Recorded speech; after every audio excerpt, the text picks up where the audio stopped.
하나님을 아는 것의 중요성, 오늘은 호세아 4장 말씀으로 하나님을 더욱 알기를 원합니다.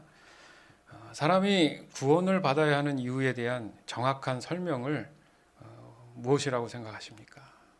대부분 이 질문을 하면 언뜻 쉽게 설명할 수도 있겠지만 많은 생각을 하게 되죠. 왜냐하면 이 질문에 대해서 어디서 들었었는데, 어디를 봤었는데 이 생각이 먼저 든다면 아마도 그것은 구원에 대한 부분에 관하여 아는 거지, 실제 내 자신이 하나님을 만나서 구원함을 받았다는 그런 확신에서 이야기 안 할 수도 있다는 부분이죠.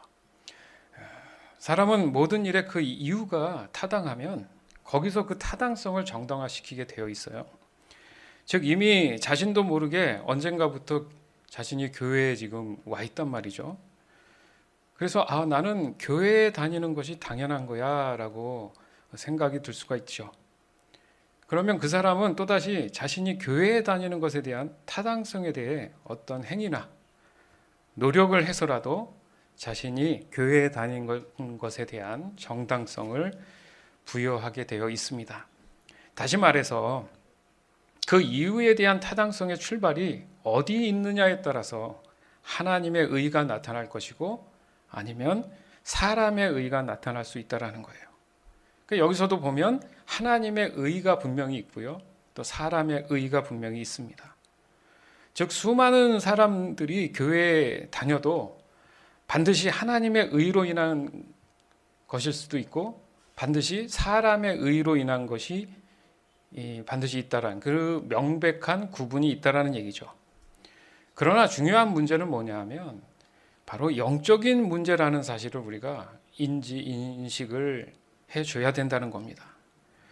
그래서 요즘 보면요, 영적이다, 이런 영성 이런 얘기를 하면 적지 않게 거부감을 보이는 경우가 되게 많아요. 어느 정도 이해는 됩니다. 왜냐하면 많은 경우에 잘못된 방법으로 이 영적인 남용이라든지 또 변질이라든지 거짓된 그런 탐욕들로 인해서 도구로 이용되는 그런 경우들이 많았기 때문에 사람들 생각 안에 그게 도리어 잘못된 것이다 라고 생각을 하는 경우가 많죠. 그래서 심지어 요즘은요, 이 목회자들 사이에서도 그 영성이나 그 영적인 얘기에 대해서 굉장히 서로 눈치를 보는 경우도 있어요.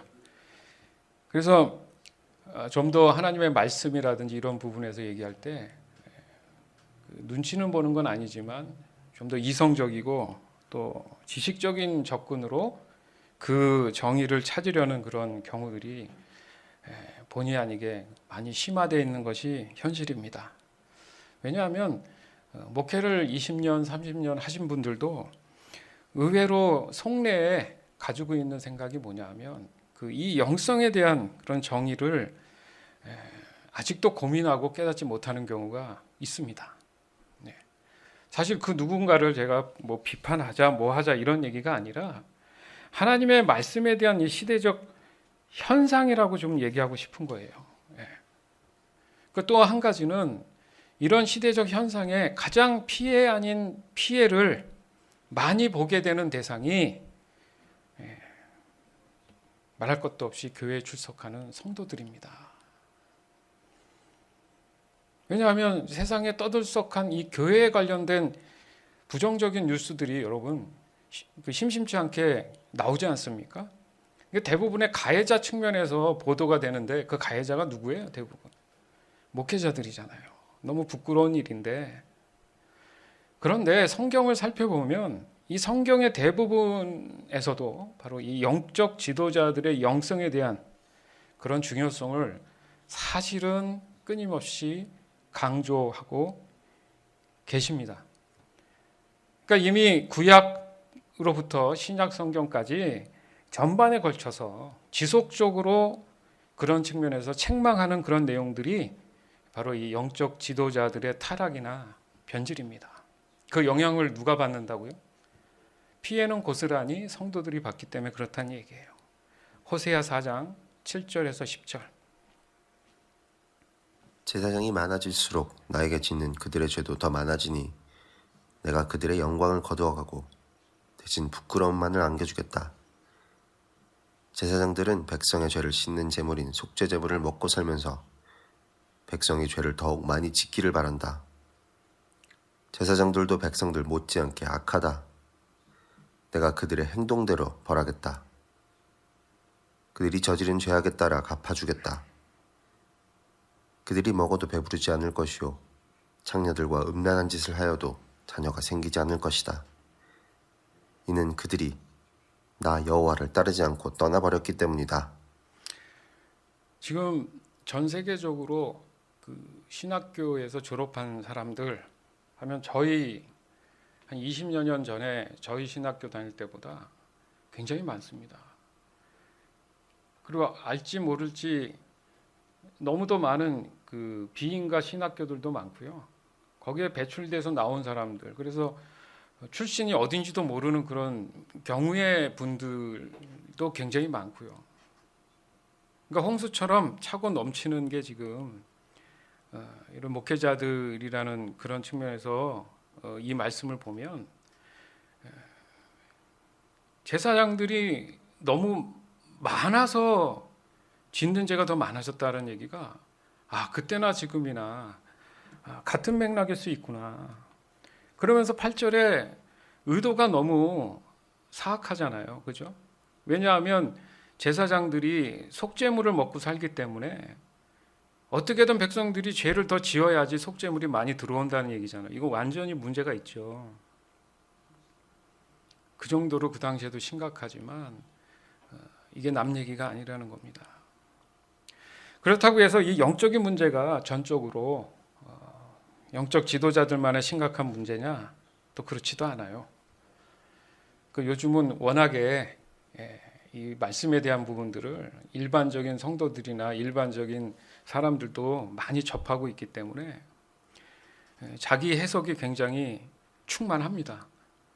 그래서 성도라고 하면 개인이기도 하지만 대부분 단체를 이루죠. 그것을 우리는 공동체라고 얘기합니다. 그러니까 거기에서 오는 단점이 있어요. 일명 똑똑한 사람들이라고 할 수 있고, 그래서 몇몇의 사람들이 이 공동체를 선동하는 경우가 어떻게 보면 어느 교회든 존재하게 돼 있어요. 즉 대부분의 현장 분위기에 따라서 성도들이 움직여가는 경우가 많다는 얘기죠.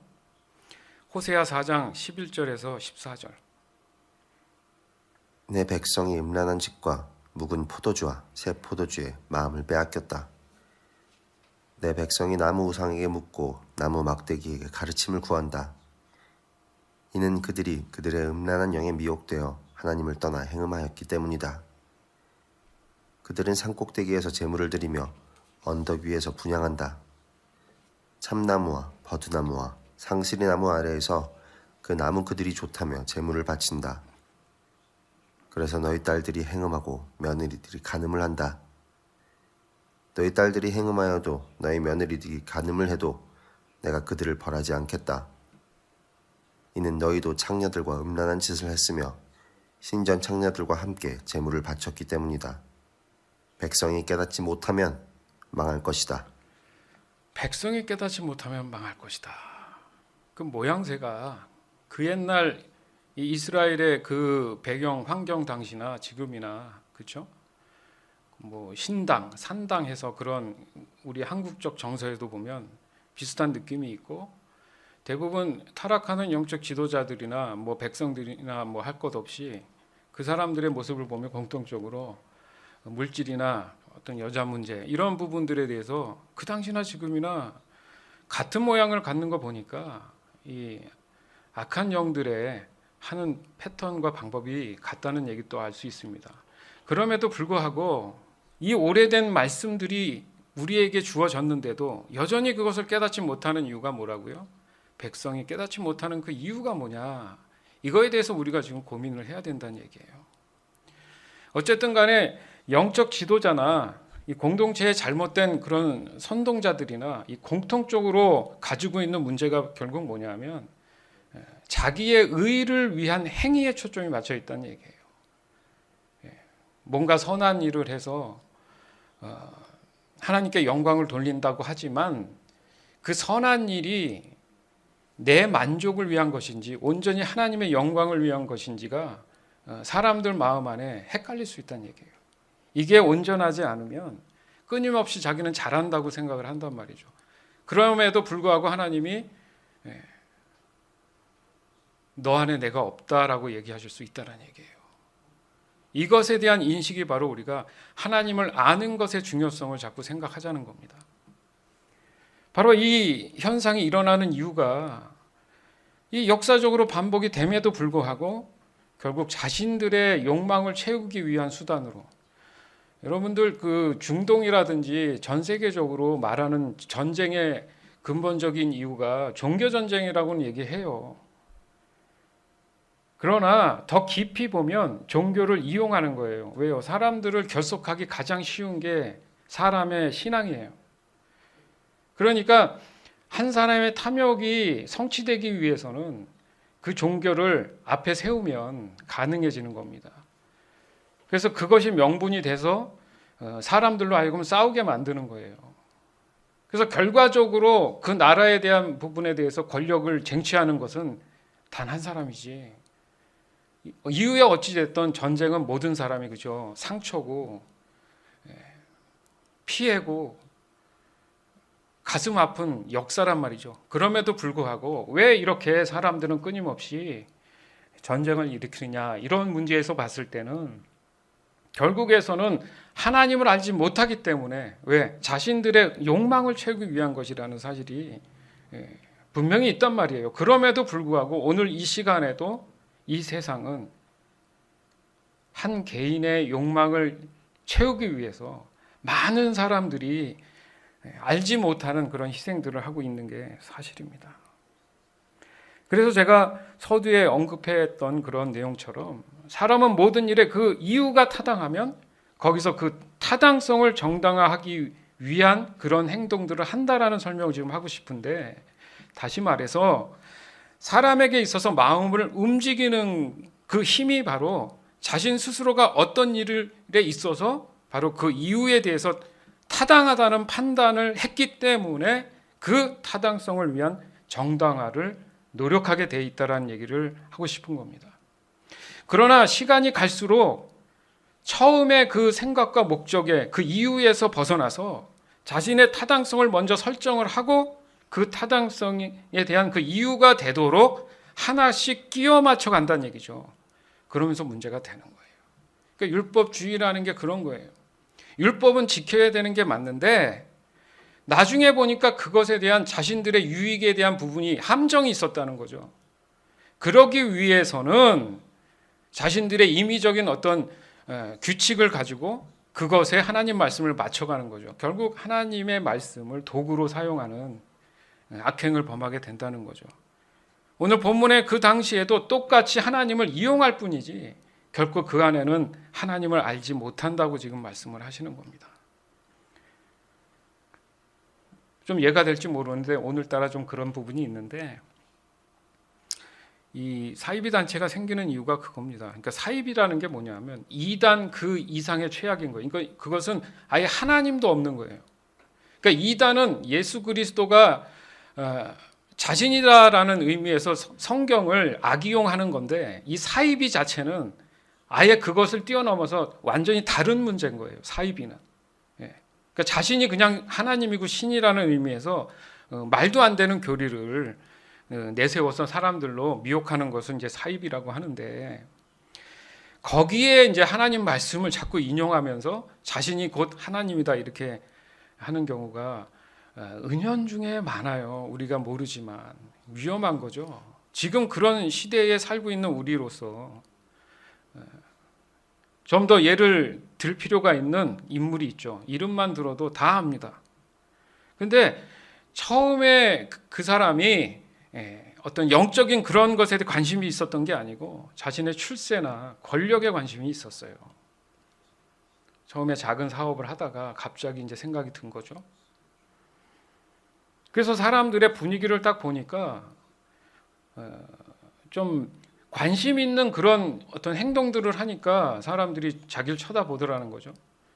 그러면서 어떤 기행적인 행동과 말을 하게 됩니다. 그래서 그 사람이 사람들로 인해서 관심을 끌게 되죠.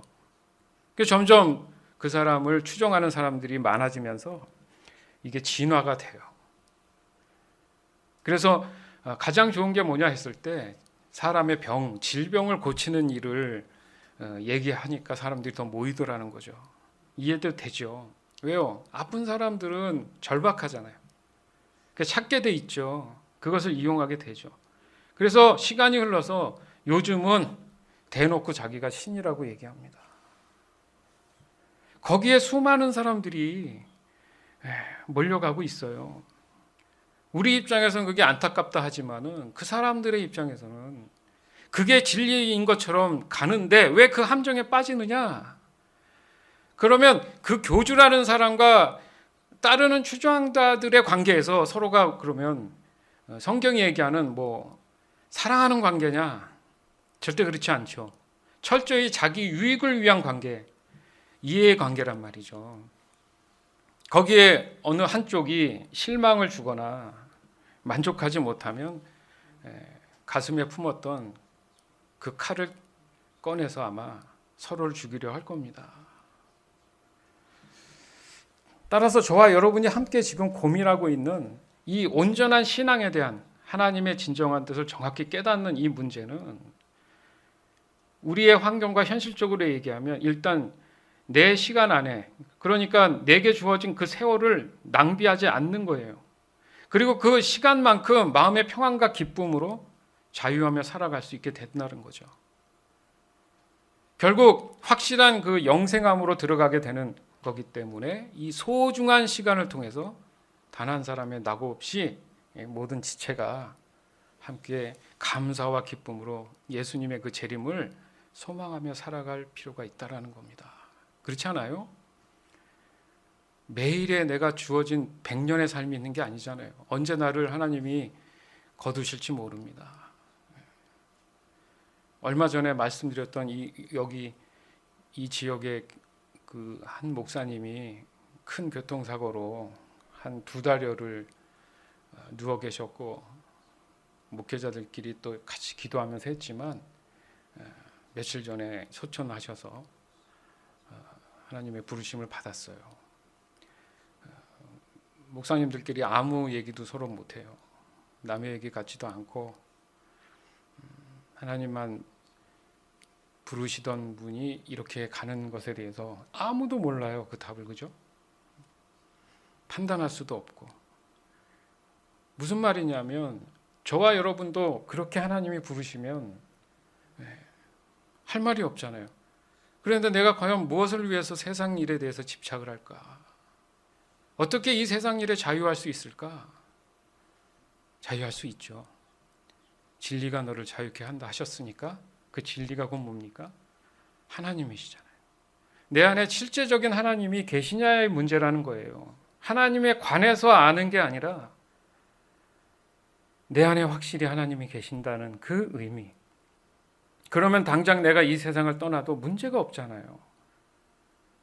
그런데도 생명을 살려달라고 간절히 기도하는 이유가 과연 뭘까 이거예요. 지난주에도 말씀드렸지만 주의 말씀, 복음을 증거하는 분이 도리어 세상에 빛이 되지 못하고 거짓말 때문에 한 교회가 폐쇄가 되고 그 지역의 모든 사람들이 두려움에 떠는 그런 일들이 벌어지지 않습니까? 본인 스스로도 일부러는 그러지 않았더라도 과연 그 사람 안에 정말 하나님이 계신 것일까? 질문이 나오죠. 질문이 나올 수밖에 없죠. 호세아 4장 1절에서 6절. 이스라엘 자손아, 여호와의 말씀을 들어라. 여호와께서 이 땅의 주민들을 꾸짖으신다. 이 땅에는 진실도 없고 인애도 없고 하나님을 아는 지식도 없다. 오히려 그들은 저주하고 거짓말하며 죽이고 도적질하고 간음한다. 그들은 포악하여 살인의 살인이 계속된다. 그러므로 이 땅이 메마르며 그 땅에 거하는 모든 사람이 비참해지며 들짐승과 하늘의 새와 바다의 물고기까지도 없어질 것이다. 그러나 아무도 다른 사람과 다투지 말고 비난하지 마라. 너희 제사장들아, 백성이 너희와 다투어도 그들을 나무라지 마라. 낮에는 너희가 넘어지고 밤에는 예언자들이 너희와 함께 넘어질 것이다. 내가 또한 너희의 어머니 이스라엘을 망하게 하겠다. 내 백성이 지식이 없어서 망한다. 내가 지식을 거부했기 때문에 나도 너희가 내 제사장이 되지 못하게 하겠다. 너희가 너희 하나님의 가르침을 잊어버렸으므로 나도 너희 자녀를 잊을 것이다. 네, 내 백성이 지식이 없어서 망한다. 하나님 뭐가 지식이 없다는 겁니까? 많은 세월을 하나님에 대해서 연구했고 알고 있는데 왜 지식이 없다고 하시고 그 지식이 없어서 망한다고 합니까? 하나님 말씀하시기를 너가 지식을 거부했다. 하나님 자체를 우리는 구해야 되는 거잖아요. 우리가 예배하는 이유도 하나님의 살아계신 하나님의 임재를 구하는 거잖아요. 오늘 이 시간에도 하나님의 기름 부음이 앉아있는 여러분 사이사이로 성령께서 이끄실 때 터치를 받는 분들이 분명히 있단 말이죠. 그것에 대한 민감함, 그것에 대한 소망, 사모함이 있냐 이거예요. 아니면 내가 살아가는 필요에 의한 것에 의한 하나님이시면 하나님의 역사가 일어나지 않는 거 분명히 알지 않습니까? 그러니까 돌아보건대 사람의 구원은 사람을 향한 하나님의 전적인 관심이다. 너무 많이 나누었어요. 그죠? 사람의 구원이 내가 구원을 안 게 아니고 사람이 구원을 안 게 아니고 몰랐는데 하나님의 말씀, 하나님의 복음, 하나님의 은혜로 인해서 아 나는 구원받아야 될 존재구나라는 것을 깨닫게 됐잖아요. 그러니까 하나님이 사람에 향한 그런 전적인 관심이 없었으면 우리의 구원도 전혀 우리는 인식하지 못하고 살았다는 얘기죠. 그것을 다른 말로 하면 하나님의 구속사입니다. 성경의 전반적인 모든 말씀의 흐름이 역사를 두고 얘기했기 때문에 하나님의 구원의 역사란 말이에요. 하나님의 구원의 역사, 사람의 구원의 역사가 아니라. 그러니까 사람은 옵션처럼 필요에 의해서 내 자유롭게 선택할 문제가 아니다. 몇 번을 말씀드렸어요. 깊이 깨닫고 생각해 봅시다. 지금 얼마 전까지만 해도 미국 전역에 토네이도나 이런 게 20개가 넘도록 많은 집들을 부시고 저 캐나다까지 올라갔지 않습니까? 그 사람들의 가장 절박하고 절실한 문제가 뭘까요? 그걸 막을 수 있는 방법들에 대한 거잖아요. 예를 들어 비가 많이 오면 뭐가 필요합니까? 내가 집 안에 있지 않고 밖에 들판에 있다면 누군가가 내게 그 비를 피할 수 있는 우산을 주면 감사하겠죠. 그것도 추운 겨울비가 내린다면. 근데 하나님의 손길이 그 우산을 그 사람에게 쥐어줬을 때 그 사람에게 자유의지가 있다고 한번 생각을 해보세요. 그러면 그 사람은 그 자유의지가 있기 때문에 저 안 필 거예요 하는 사람이 과연 몇 명이나 될까요? 사람의 관점이 아니라 내 안에 하나님이 계시면 하나님의 심정, 마음을 알잖아요. 사랑하는 자녀가 그 비 맞고 죽지 않기를 원하셔서 우산을 주셨으면 감사합니다 하고 피는 게 자유의지다. 그래서 늘 강조하는 게 수동적 자유의지잖아요. 답을 이미 하나님이 알려주시고 그것을 하게끔 하셨을 때 우리에게 필요한 게 순종이다. 안 알려주셨으면 문제가 있는데 다 알려주셨음에도 불구하고 왜 깨닫지 못할까? 우린 지금 그 고민을 하고 있잖아요. 내 안에 내가 하나님을 알고 있느냐 모르고 있느냐. 여전히 내 중심이 되면 그 비를 피할 방법을 줘도 그게 방법인지 답인지 모른다 이겁니다. 지금 오늘 말씀이 그건 거예요. 당연히 피죠. 하나님을 알면.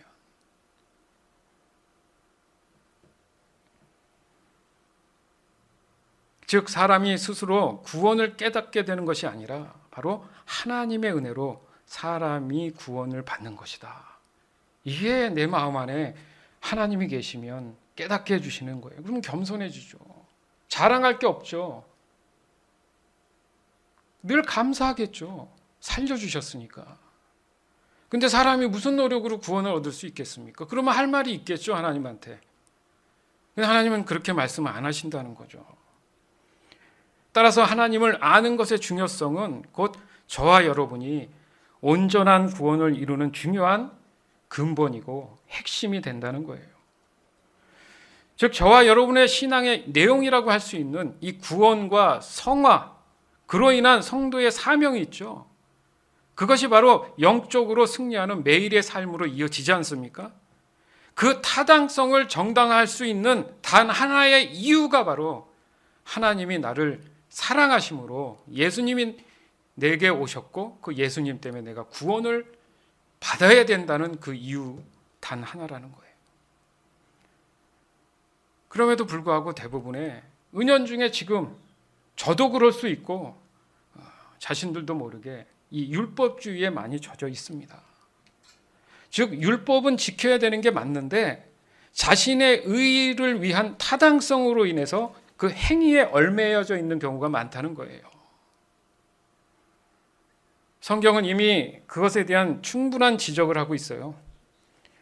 하지만 사람들은 여전히 자신들의 말과 행동을 정당화하고 있습니다. 그럴 수밖에 없었다. 나는 원래 그런 사람이다. 이런 말들 위험한 거예요. 이해가 안 된다고 말할 수도 있죠. 이런 얘기 들으면 어떻게 그럴 수 있습니까? 해요. 하지만요, 여러분. 그 누구라도 저도 그렇고 나는 제외될 수 없다라는 분명한 생각을 해야 됩니다. 그래야 신앙생활이 되는 거예요. 그래야 겸손할 수 있어요. 날마다 내가 죽어야지 하나님이 보이는 거예요. 좀 잘 된다고 해서 어깨에 힘이 들어가면 그 순간 하나님을 놓치는 겁니다. 오직했으면 겸손의 겉옷이라는 말이 있습니까? 남이 볼 때는 정말 보잘것없고 추한 모습의 어떤 그냥 천조가리 같아도 그 자체가 겸손의 가장 힘 있는 그런 내용이 바로 하나님의 말씀인 거예요. 사람들 볼 때는 그 말씀이 그렇게 어수룩해 보여도 하나님 입장에서는 그 어수룩함을 통해서 사람을 더 어리석게 만드신다고 분명히 말씀하고 계세요. 즉 하나님의 말씀을 깨달아진다는 바로 이 의미는 곧 내 스스로가 어떤 학습이나 연구나 훈련으로 얻어지는 게 아니라는 거예요. 다시 말해서 같은 이 학습, 훈련, 연구 같아도 사람 스스로 하는 것과 오직 하나님을 아는 것으로 하는 것과는 그 결과에 있어서 하나님에 관해서 아는 것이 될 수도 있고 아니면 하나님을 실제적으로 경험하면서 알게 되는 이건 완전히 다른 문제라는 거예요. 근데 사람들은 이거를 헷갈려 합니다. 그러니까 여기서 이 다르다는 측면에서 지금의 저와 여러분이 좀 더 냉철하게 자신의 신앙을 진단해 봐야 할 그런 시간이 된다는 겁니다. 즉 나의 이성으로 깨닫는 것과 하나님의 영이신 바로 성령으로 깨닫는 문제라는 겁니다. 요한복음 17장 3절. 영생은 곧 한 분이신 참 하나님과 아버지께서 보내신 자 예수 그리스도를 아는 것입니다. 아멘. 성경은 계속 끊임없이 아는 문제에 대해서 강조하세요. 근데 사람들이 이게 눈에 잘 안 들어와요. 영생이 뭡니까? 곧 하나님이 사람에게 허락하신 사람의 구원의 문제예요. 그죠? 구원의 궁극적인 것은 하나님과 영원히 함께 하시기 위한 거란 말이죠. 바로 그 영생과 같은 말이 오직 한 분 되시며 실존하시는 하나님과 또 하나님의 구원의 뜻을 받고 오신 바로 예수 그리스도를 직접 만나야지만이 구원이 이루어진다. 대표적인 인물이 사도 바울이잖아요. 그렇죠? 하나님에 관해서 알던 사람이 예수님을 다메섹에서 만나니까 하나님을 알게 됐습니다. 그랬더니 그의 삶이 완전히 180도 바뀌었죠. 거기에서 우리가 내 신앙에 대한 측면도 비추어 봐야 된다는 얘기예요. 즉 영생은 하나님과의 영원한 동행을 의미하기도 하기 때문에 즉 하나님 없이 사람 스스로 영생할 수 없다. 따라서 함께 한다는 것은 뭐예요? 만남이 반드시 있어야 된다. 그리고 그 만남의 흔적이나 증거가 될 수 있는 것을 중재해 주시는 분이 지금은 누구시라고요? 성령 하나님이시다. 아멘. 요한복음 3장 5절.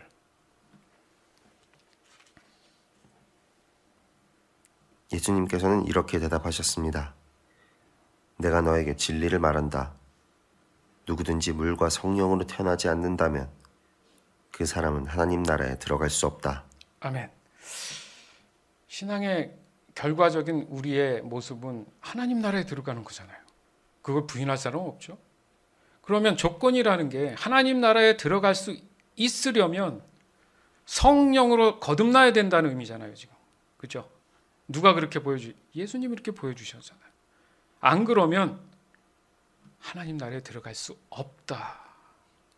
그래서 바울이 얘기하잖아요.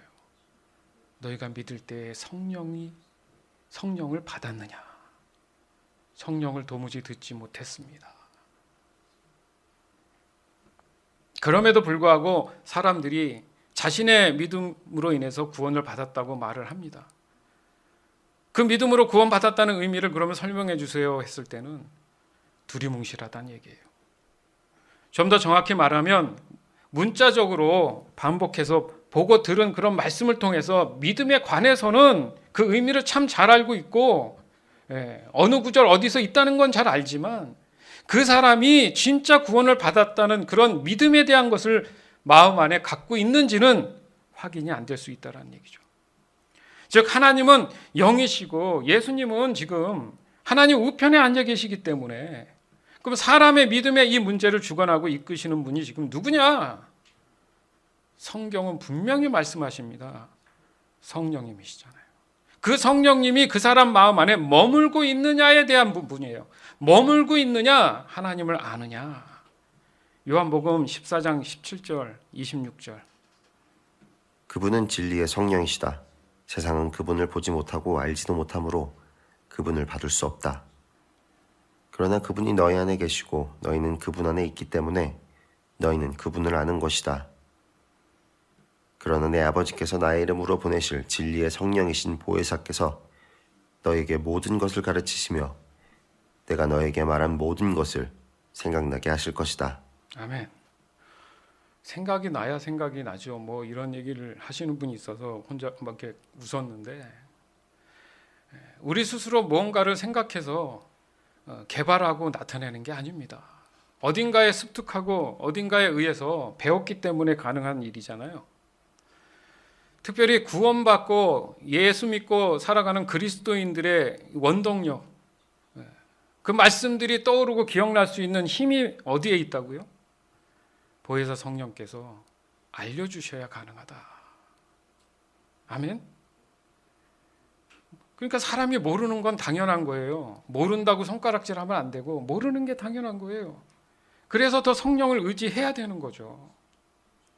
근데 그것을 신비주의라든지 그런 걸로 이용을 하다 보니까 잘못된 이미지 때문에 성령 하나님을 자꾸 제외시키고 무시하는 경우가 생긴다는 거죠. 그래서 시대적으로 붙여지는 말들이 뭐예요? 뭘 회복하자? 영적 각성 그렇게 얘기하잖아요. 영을 회복하자는 말을 한다고요.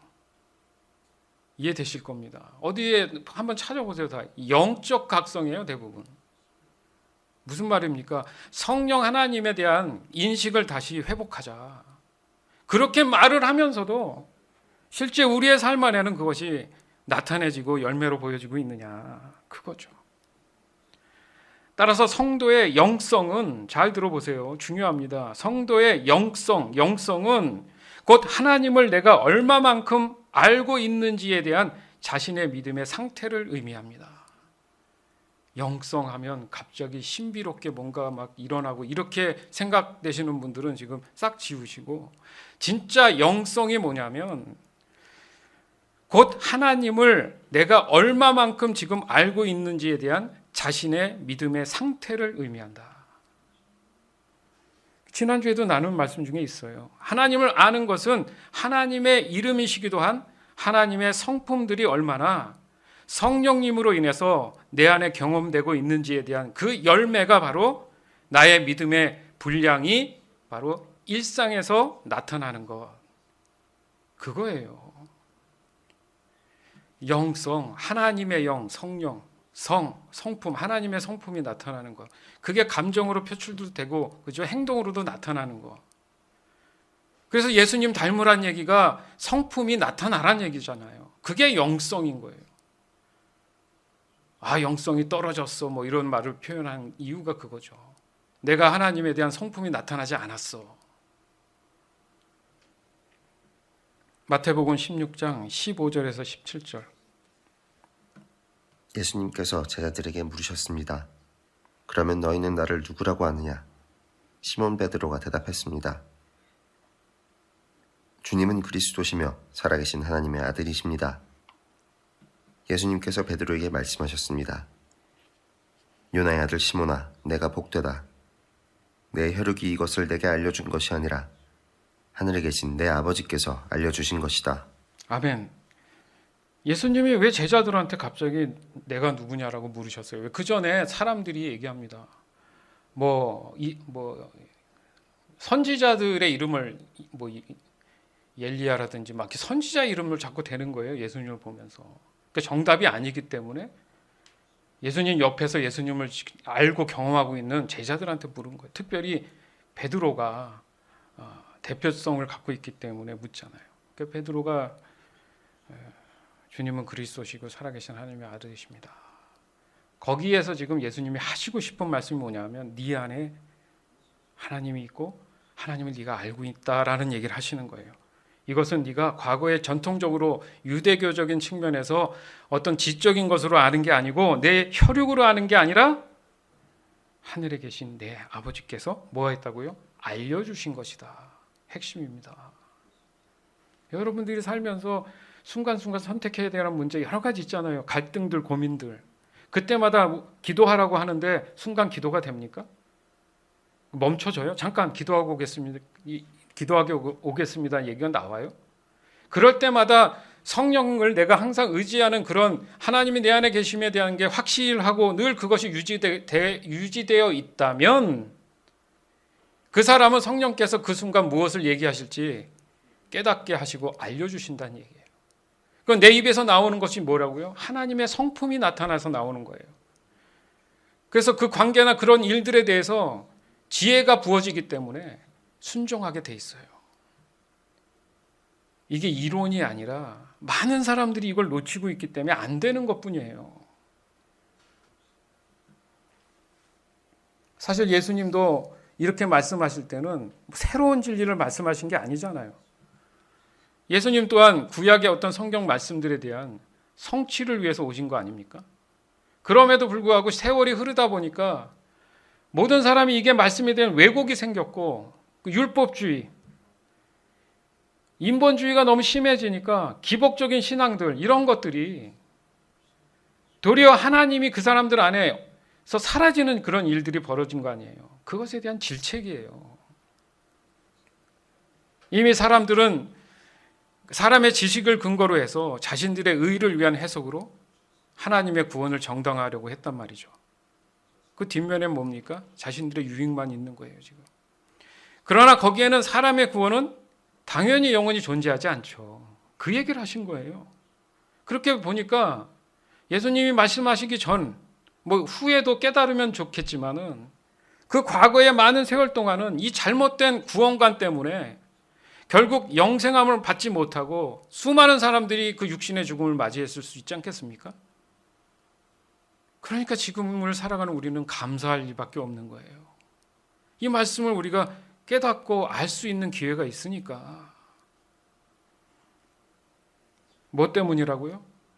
바로 하나님을 아는 것에 대한 너무도 중요한 이 진리를 깨닫지 못했기 때문에 많은 사람들이 영생함을 받지 못하고 죽은 거예요.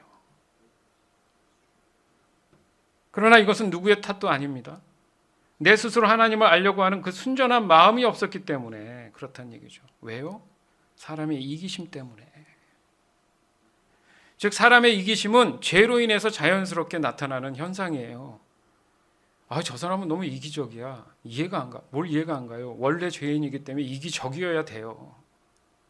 그러니까 이기적이지 않은 게 세상 입장에서는 이상한 거죠. 이해되시죠? 우리가 어떤 병이 있는데 그 질병이 가족력 때문에 넘어가는 경우가 있잖아요. 우리의 원죄가 그런 거예요. 죄를 타고 우린 태어나기 때문에 습성상 이기적일 수밖에 없습니다. 그래서 하나님 말씀을 받을 때도 이기적으로 받는 거예요. 이상한 게 아니죠. 그렇기 때문에 자꾸 이런 말씀을 섭취하고 접하면서 내 자신을 돌아보면서 내가 죄인임을 깨닫게 해야 된다는 거죠. 그래서 터져나오는 게 회개잖아요. 몰랐는데 알게 된 거예요, 죄인인지. 믿음도 마찬가지잖아요. 하나님을 아는 만큼에 대한 분량이라고 이 정도는 알지 않습니까? 그런 식으로 성경에 여러 가지 표현들이 있어요. 그런 동일한 의미에서 하나님을 아는 것에 대한 말씀을 우리가 실제적으로 이것이 하나임을 깨달아야 된다는 얘기예요. 로마서 10장 8절에서 10절. 성경이 무엇이라고 말합니까? 말씀이 내게 가까이 있으니 내 입에 있고 내 마음에 있다. 이것이 바로 우리가 선포하는 믿음의 말씀들입니다. 여러분이 만일 여러분의 입으로 예수님은 주님이시다라고 고백하고 또 마음으로 하나님께서 그리스도를 죽은 자들 가운데서 다시 살리신 것을 믿으면 여러분은 구원을 얻을 것입니다. 여러분은 마음으로 믿어 의롭다함을 얻으며 입으로 고백하여 구원을 얻습니다. 아멘. 마음으로 믿는다는 거 어떻게 이해하십니까? 사람들이 많이 사용해요, 그 말을. 근데 명확한 답을 아세요? 마음으로 믿어요. 마음으로 어떻게 이렇게 믿으라는 건가? 잘 알고 계십니까? 그렇다니까요, 우리가. 잘 알지 못하는데 마치 아는 것 같은 생각이 드는 거예요. 그게 좀 더 뚜렷해지고 구체화되면요, 신앙생활이 재밌어요. 명확하고 분명해져요. 흔들리지 않아요. 담대해져요. 아니까, 정확히 아니까. 뭘요? 하나님을. 10절에 보면 여기 마음에 대한 얘기를 하잖아요. 마음으로 먼저 어떤 믿음에 대한 얘기를 하는데 원어를 찾아보면 이게 마인드가 아니라 하트예요. 하트. 좀 더 구체적인 그런 정확한 뜻은 뭐냐면 중심이란 뜻이에요. 중심. 믿음이란 단어는 중심이란 뜻이구나. 아시겠습니까? 무슨 말이에요? 사람, 내 자신이 죄로 인해서 내중심적이었던 그 자리에 하나님 중심적으로 하나님을 그 자리에 내어드린다는 거예요. 그 자리를. 그 사형리라는 아주 오래전에 나온 그 전도지가 있어요. 아시는 분 아죠. 첫 번째, 두 번째 이렇게 쭉 보면 의자가 있고 나가 앉아 있고 이제 구원받으면 거기에 하나님이 들어간다. 이런 그림이 있어요. 그러니까 마음이라는 의미는 나를 얘기하잖아요. 내 중심이란 말이에요. 그 자리에 누가 오셔야 된다고요? 하나님이 나의 중심 되심을 내가 인정하는 거예요. 그러니까 믿음이라는 것은 쉽게 말해서 나의 주인은 오직 하나님이십니다. 라는 것을 100% 성령이 주시는 그 마음으로 받아들인다는 의미인 거예요. 받아들인다. 그때 영원하게 내주하시는 성령님께서 그 사람에게 임하는 거예요. 아멘. 에베소서 1장 13절에서 14절, 17절. 여러분이 구원의 기쁜 소식인 진리의 말씀을 듣고 믿었을 때 하나님께서는 그 표시로 우리에게 약속하신 성령을 보내주셨습니다. 성령이 우리와 함께 하실 때 우리는 하나님께서 약속하신 모든 것을 받을 것입니다. 아멘. 성령은 하나님께 구속함을 받은 모든 자들에게 큰 자유를 주셔서 하나님께 찬양을 돌리게 하실 것입니다. 우리 주 예수 그리스도의 하나님, 영광의 아버지께서 지혜와 계시의 영을 여러분에게 주셔서 하나님을 더 잘 알게 하시며 아멘. 하나님은 어떻게 더 잘 알게 한다고요? 지혜와 계시의 영이, 그러니까 지혜와 계시의 영을 뭐라고 합니까? 성령이시잖아요. 그것을 저와 여러분에게 주셔서 하나님을 더 알게 하신다. 그러니까 내 안에 성령이 안 계시면 하나님을 알 방법이 없다. 주 안에서 사랑하는 여러분, 하나님을 아는 것은요, 저와 여러분의 온전한 신앙을 가능케 하는 참 진리입니다. 우리는 참 진리를 따르는 사람들이죠. 따라서 하나님을 아는 것은 저와 여러분의 이 온전한 구원에 있어서 반드시 요구되는 요구 조건이다. 그래서 영생은 곧 하나님과 예수 그리스도를 온전히 알고 있는지에 대한 열매인 것이다. 즉 그 열매는 사람의 어떤 노력에 의한 것이 아니라 온전히 하나님 중심적인 삶에서 순종하며 동참하는 것을 말씀하신다. 그 결과 저와 여러분의 삶에서 온전한 영성을 가지고 온전한 영적 분별로 날마다 죄로부터 자유할 수 있는 것이다.